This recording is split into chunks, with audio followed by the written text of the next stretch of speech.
I think we're about to go live any second now. So, Well, hello, how are you? First of all, tell us something about yourself for people who don't know you, obviously. yes, hi, nice to meet you. I'm Nicole. I'm 22 years old and I'm Italian. I'm from Rome. Right, fantastic. So you're doing the proficiency exam sometime soon. Yes, That's in hopefully. about that's in about 6 months' time, I think. What is it that you like about Rome in general? Well, of course, it's an ancient city, so I love the monuments and, to be fully honest, the tradition. When you can find all the food, and especially the love that people sometimes give you, even if you don't know them, you just met them in the street and they're nice to you. But definitely the story of the city. Okay, so what part of the history do you like the most? Well, definitely the Romans story. So everybody knows it. Of course, for example, the Colosseum and all the monuments around the city. There's so many, and each of them has its own history, and it's nice. It's Right. important. Yes, absolutely. So for people who don't live in Rome, and some of these people are watching you at the moment, what do you want to tell them about Rome? Why should they come to Rome and visit you?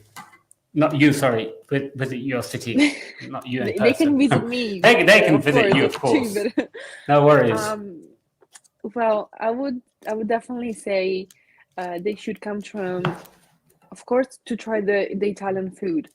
Everybody knows the Italian food is great, it's amazing. You can taste a lot of these different dishes, especially pasta and pizza. So, I what's don't your want to favorite sound, dish? What dish would you say that they have to try when they come to Rome? um, I'm a pasta lover, so definitely, I don't know, like carbonara or cacio e pepe, I would say is Right. For those people who amazing. don't eat meat, a lot of vegetarians out there, vegans, what can Yeah, they try? who they like vegetarians. Yeah. Well, for example, the pasta cacio e pepe just have pasta plus cheese, so there's no meat. Otherwise, I don't know. We have different soup, which sounds good sometimes, and of course, pasta just can go with everything. I'm sure. Yeah, absolutely. I love pasta. Right. So you're doing this proficiency exam. That's what we need to crack on with. We have about 12 minutes left. We are terribly late. So first and foremost, let's talk about yourself. Are you good at relaxing? Yeah, so and so.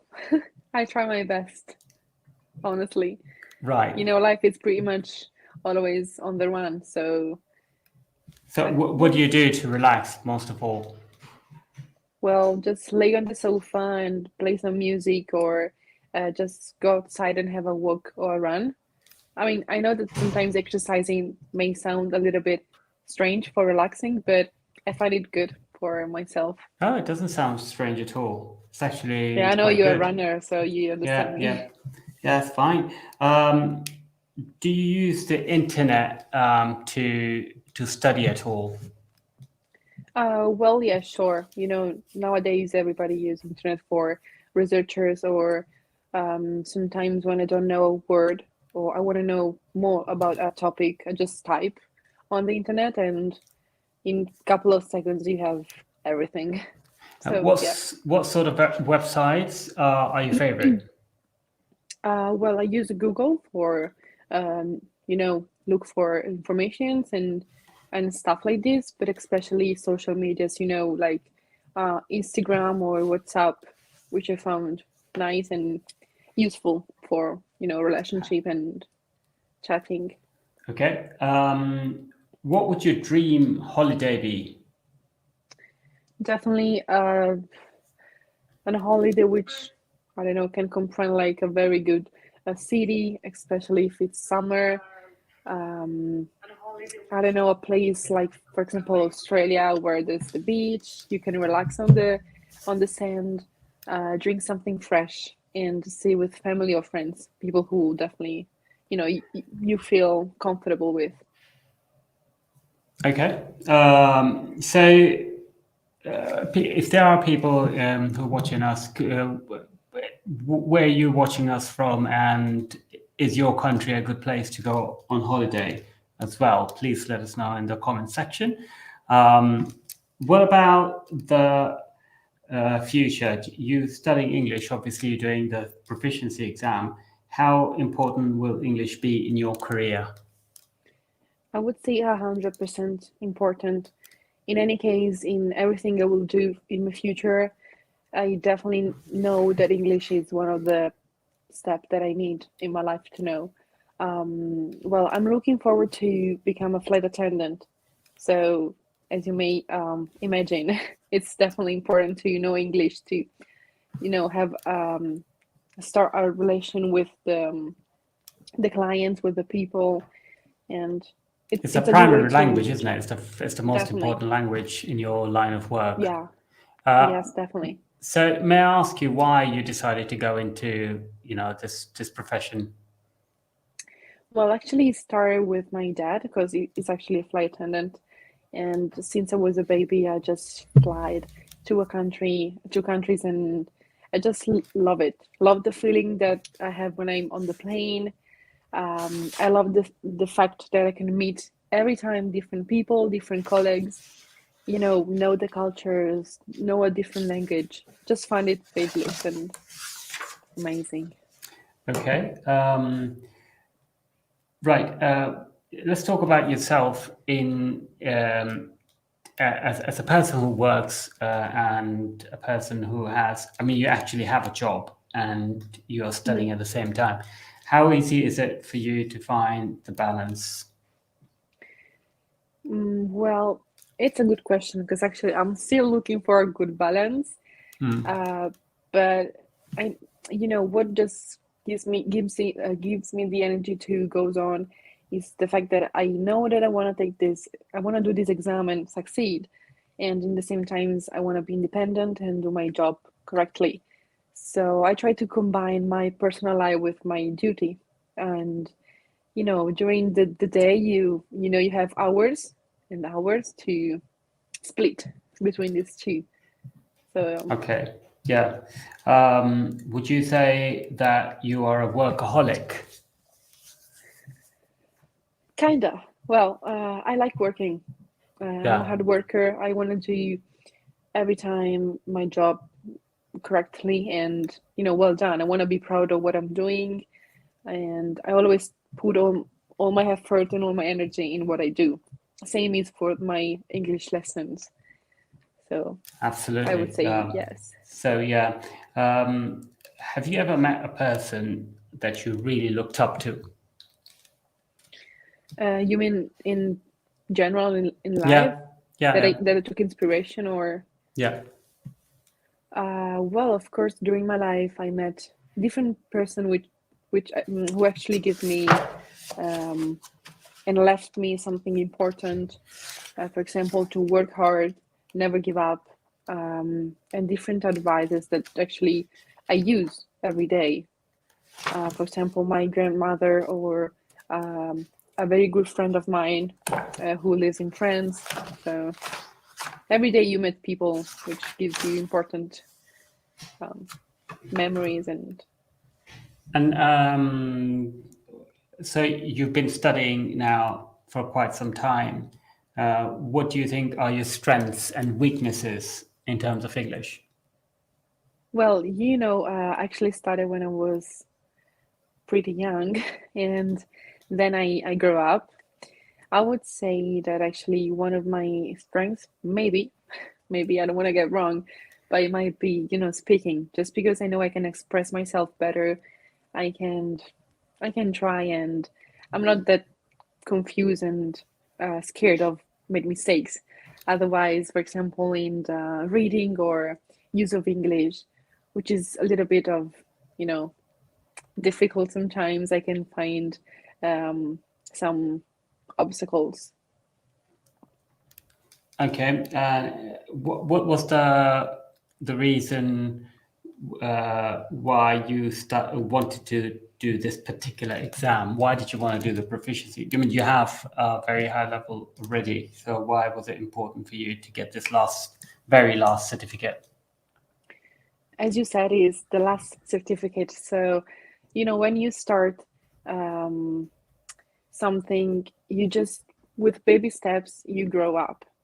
And I just figured it out that in all my life, since I started this English course, I just got better and better. So as a personal point of view, I want to reach the top, and just be proud of what I'm doing, and finally get the certificate and say I did it. Yeah, absolutely.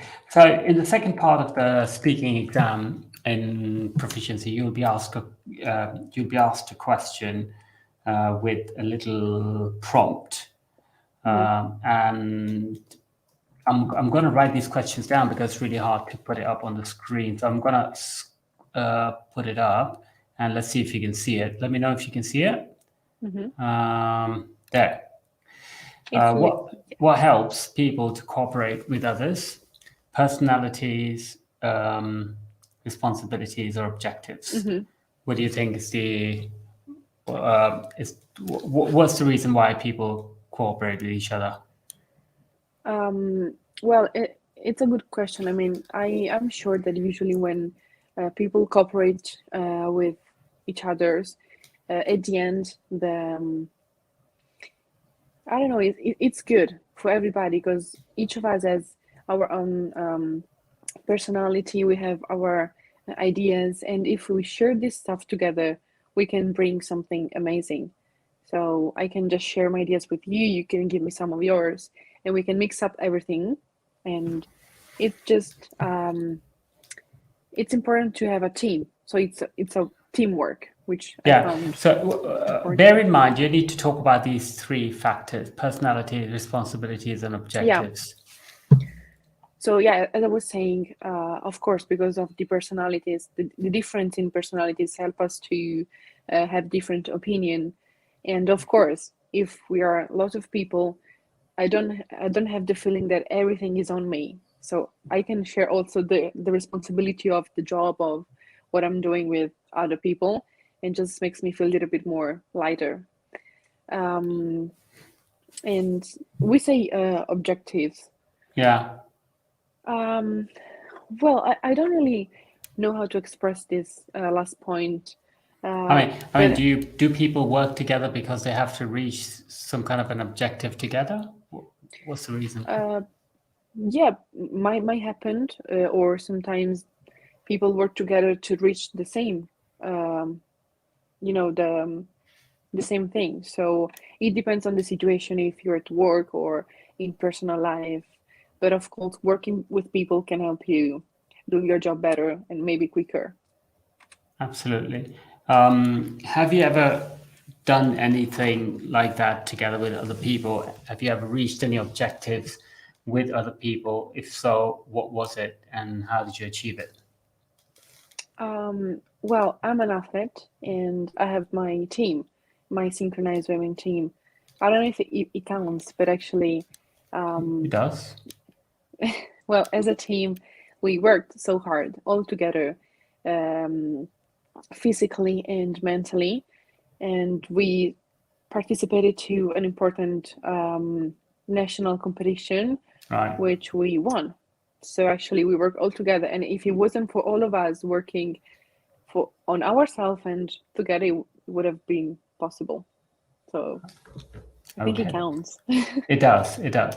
Okay. I think you're very fluent. You just need to get a few things right. But apart from that, you're good. Your speaking is up to the level you need to be. So thanks very much for joining in. And I wish you all the best luck for your exam. And thanks very much for the viewers. And I shall see you in the next broadcast that we will do. And enjoy the weather. It's a lovely day outside. So yes, that's pretty much sunny. That's a good thing about living in Rome, isn't it? Take Definitely. care. Yeah. Thank you. Bye for now. Bye. Bye, everyone.